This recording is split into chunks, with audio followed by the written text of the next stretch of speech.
হাজারো শহীদের রক্তে গড়া দেশকে নতুনভাবে নির্মাণ করার প্রত্যয় ব্যক্ত করেন অন্তর্বর্তী সরকারের প্রধান উপদেষ্টা ডক্টর মোহাম্মদ ইউনূস।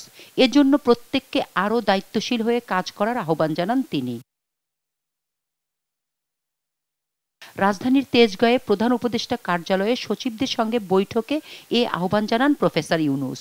এ সময় গদবাঁধা ভাবনা থেকে বেরিয়ে এসে চিন্তার সংস্কার করে জনস্বার্থকে সর্বোচ্চ গুরুত্ব দেওয়ার নির্দেশ দেন তিনি। প্রধান উপদেষ্টা বলেন, দুর্নীতির মূলোৎপাটন করা ভীষণ জরুরি।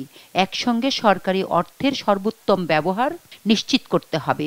সহজভাবে সেবা দেওয়ার মাধ্যমে জনগণের সর্বোচ্চ সন্তুষ্টি অর্জন এই সরকারের অন্যতম লক্ষ্য বলেও উল্লেখ করেন তিনি।